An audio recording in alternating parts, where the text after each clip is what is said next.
I guarantee that I will spark the brain that will change the world. And that's our job. The working environment needs to be fun. Everything you're doing in life needs to be fun. How do we support our own institutions? How do we support our own businesses? We feel that with the black man spending $20 billion a year, not setting up any businesses, not creating any industry, not creating any job opportunities for his own town, he's not in a moral position to tell the white man that he's discriminating against him. And instead of breaking somebody down, I look at what they do great and I go, wow, people that love and really want great for themselves go, what are they doing right? What's good? Welcome to another episode of It's Black Is Lit. I'm your host, Town, here at MOD Barbershop, and today I'm joined by the brilliantly black and talented Tone the Barber. What's good, bro? What's going on, bro? Appreciate you stopping by the show with us today. Yes, sir. Man, we're excited to talk about everything you got going on here at MOD, all the growth that's taking place and all the opportunities that you create, man, here in Jacksonville, Arkansas. So, first of all, I want to ask, where are you from originally? Man, I grew up in a little small town called McAlma. We bounced around a couple places, but mostly McAlma. Already. So when did you initially get interested in becoming a barber? To be honest, man, it was just like, that was one of the well-dressed people that I seen growing up, like one of the occupations that really just had nice cars, he dressed right, you know what I'm saying, had about his paper. So I don't know, I kind of fell in love with it before I even had a skill for it. So it was always a passion for you then, even from a young age? Oh yeah, for sure. Just like, you know, making people feel good, giving them the confidence that they need. And I don't know, it's just like art. Already. So what were some of the steps that you took early in your career to try to bring your vision for being a barber to reality? Man, honestly, I didn't really know what I was doing. I had a little bit of guidance from, some more experienced people, but really, I just ran my race, you know what I'm saying, and just being a vessel, just doing right by God and, see where I end up in the end. So as long as I being myself in my character, I feel like I'm gonna end up in a good spot. So, Already. Sir. When you decided to become a barber, what were some of the challenges that you faced early in your journey? Man, the biggest one was a while, you know what I'm saying? I had got into some trouble one year on New Year's, you know what I'm saying, and got a felony charge. So they automatically exempt me from, they didn't want to give me financial aid or, didn't want to accept me at the school. So, man, I had to have a meeting in front of the whole barber board, just interrogating me again. So that was number one. I had to get 10 signatures from people of, important status and, a handful of them. So other than that, man, it was just getting myself together, becoming a man. Just trying to think responsibly and, make the right choices even when nobody watching me. So just getting that together. For sure. What were some successes that you experienced throughout your journey? I'm really antisocial, so barber made me open up a little bit more, communicate with people, because I'll walk right by you and won't say nothing, But, man, it made me the rock of my family. I'm the person everybody can depend on. I'm gonna do what I need to do to make sure we straight. So, man, it made me a better person. Do you feel like that you're walking in your purpose? Yeah, for sure. If not, I'm heading that way. I even had pastors and stuff tell me what I do is important, because I could be cutting a young man's head that's fixing to go hit that lick. I done talked somebody out of kicking a dough in. So everybody not meant to be behind the pool pit, you know what I'm saying? Whipping Cadillacs, Some of us gotta preach behind these chairs, not necessarily just preaching, religion, just, how during your journey you got to learn how to make the right decisions and, you know, critical thinking for us, especially for black men. We definitely got to think before we move. So just trying to help them, give them a little structure, because, you know, a lot of us ain't had pops, but everybody had a father figure, so it's, you know, it's still no excuse, but yeah, just being their guidance, passing down what was gave to me. Can't be selfish with it. They say the older men die from holding it in, and the younger men die from not listening to it. So just break that chain. That's real. And the younger ones gonna listen to you because you right there keeping them right. Oh boy, for sure. You can't downplay tone. They gonna come see about you. For real. Already. So what advice would you give to a young person that's aspiring to become a barber? Man, it's not a quick hustle. It's a career. It's art.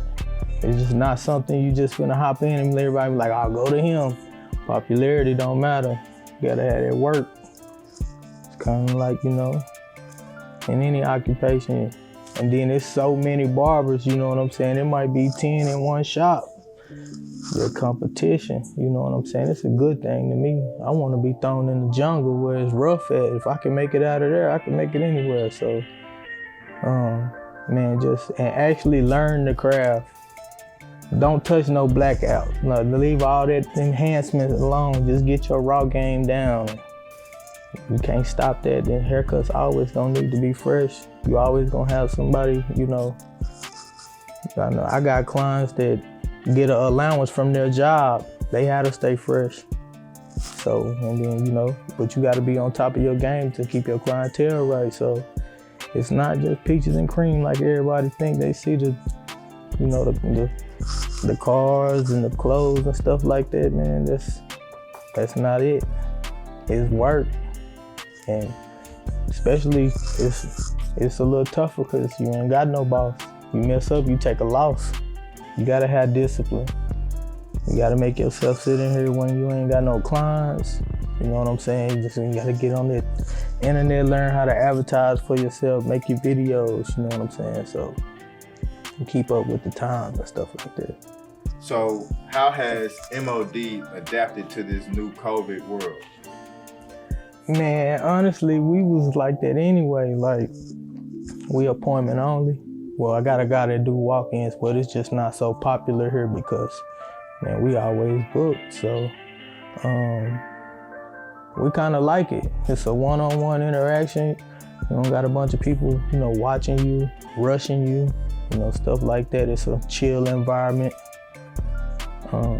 Man, I like it. I think we're gonna keep it that way after COVID.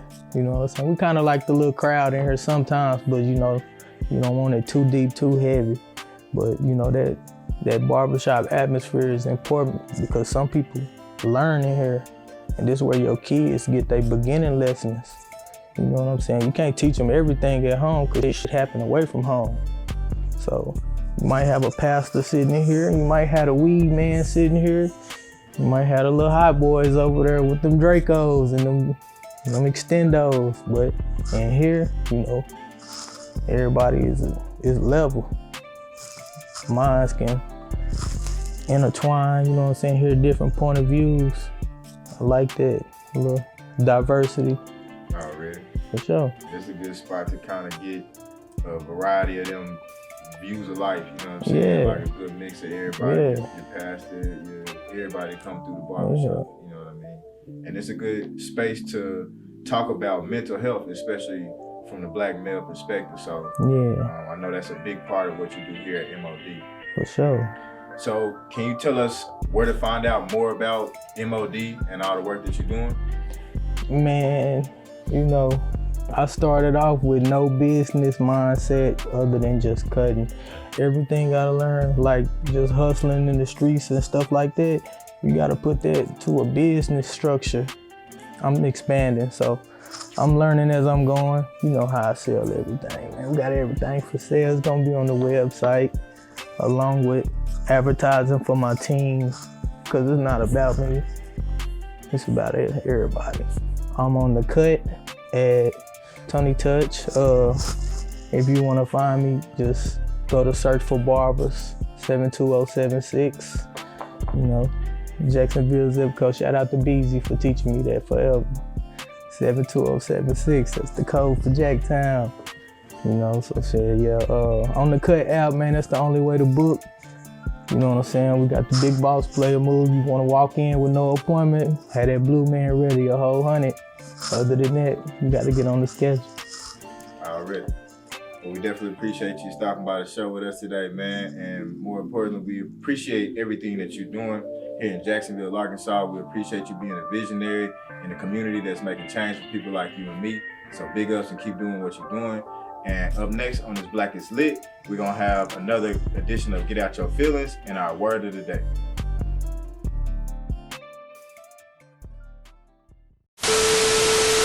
What's good? It's your boy Town the Hood Scholar. It's time to get out your feelings.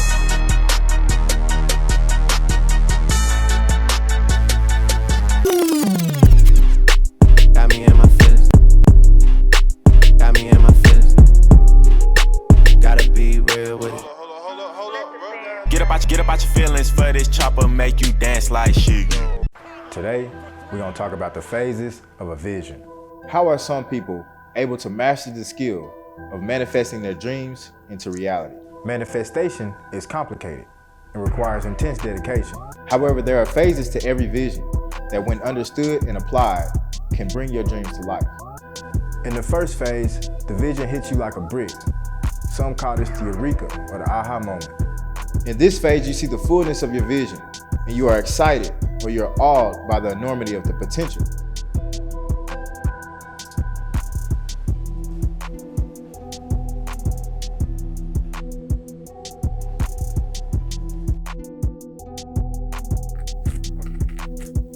The second phase is where the work begins. You organize your life around achieving the vision that you have and are motivated to see the work through.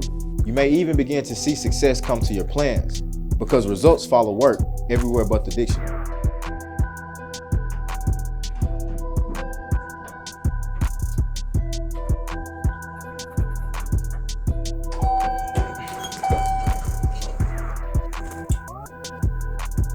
Phase 3 is the most critical stage because this is the phase where most dreams die. The natural human inclination, especially in this microwave society, is to talk about the vision that you have and to tell others about the work that you're doing and even some of the successes that you may have experienced.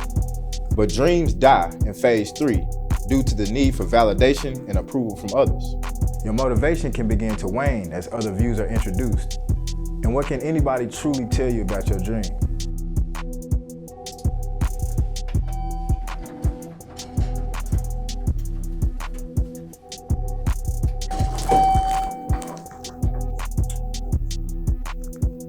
Phase 4 is the execution of your vision. This phase requires no explanations and no apologies. Your vision is now art that you have contributed to the world, and others may offer their opinion, but you have completed the objective of manifestation. Check this out to see what I mean. It's very easy to generate ideas. In fact, generating ideas is one of the easiest things to do if you don't mind them not being very good ideas. But the only ideas that actually make a difference in the world are the ones that add something. They have a value to someone else. And this could be monetary value in the form of business ideas. It could be social value in the form of a movement that people consider making society better. It could be artistic value and therefore emotional feelings that people get when they see the results of someone's creativity. But it's also the productivity aspect of creativity. Generating an idea isn't enough to be creative. You actually need to execute on that idea. Because ideas are fleeting moments. Ideas happen spontaneously and vanish if you don't do anything with them. We need to think of something that's different. And that can be quite uncomfortable for a lot of people when you push them past what their initial ideas are. Because at that point, the brain's kind of thought, yeah, I've completed my task, I've given you the idea, therefore I'm going to shut off again. If you push it further, it starts then pushing ideas into new territories. And this is where connections get formed in the brain between ideas and memories that didn't exist previously. This is where you start getting special ideas. ideas that actually have real value and impact on society. So if you want to have a special idea, there's been a lot of research in psychology and neuroscience about what's actually going on in your brain. And essentially there's 4 steps that most people's brains go through. The first one is preparation. This is about absorbing knowledge and absorbing an understanding and insight around the challenge that you're facing. Every idea is based and built on knowledge you already have. So that's where it's important to understand that ideas don't just spontaneously arise. They're being built on in your brain by combining new connections between what you already know. The second step is incubation, and a lot of people don't realize this.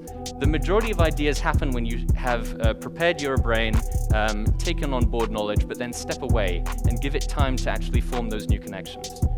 Because 99% of the activity that's going on in your brain is what you're not aware of. Everything you do that you're conscious of, which includes movement, talking, fantasizing, visualizing, all of that actually only takes up 1% of your mental activity based on some science being done at the University College of London. The other 99%, some of it goes around regulating heart function and the hormone levels in your body, but a lot of it is also about the brain forming these new connections, and it happens subconsciously without you being aware of it. If your brain then forms a new connection that might solve a challenge and therefore might be a good idea, this is when, after a while, it might come to you as a moment of eureka, a sort of inspiration or illumination moment. And this is why a lot of artists cannot explain where their best ideas came from. Because in reality, it was happening subconsciously, and then only when an idea, the brain recognized that it might be a good enough one, did it actually visualize it in the form of an idea that then they could work on. But after you have this moment where you realize you've had an idea, it's then also important to verify this idea.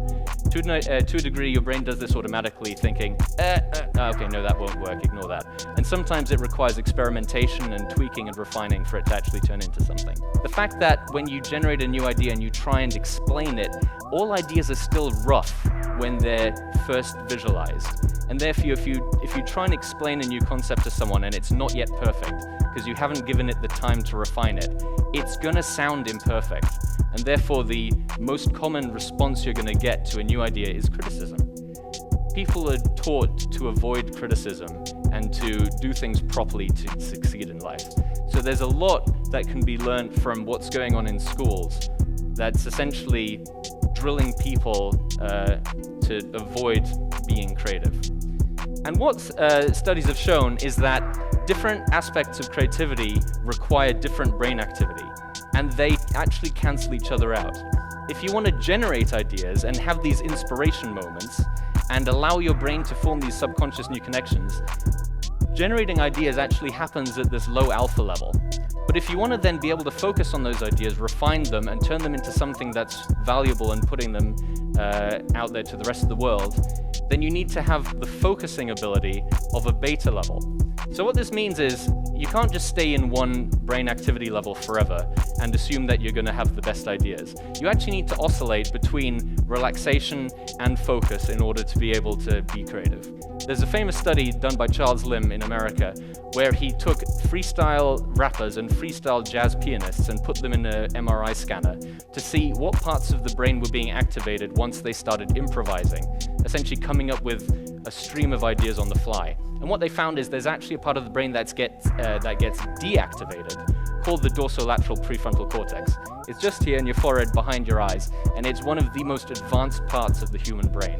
And this part of the brain is essentially controlling impulse control.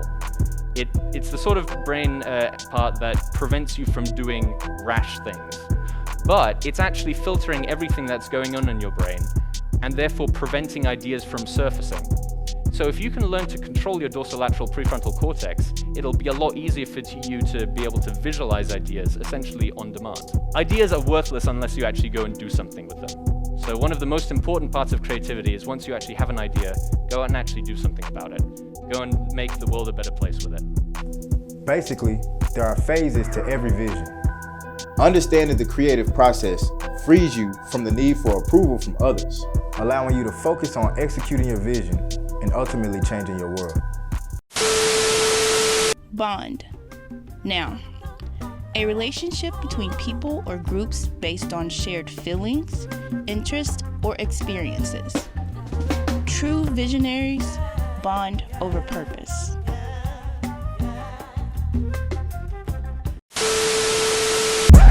I know you're gonna dig this.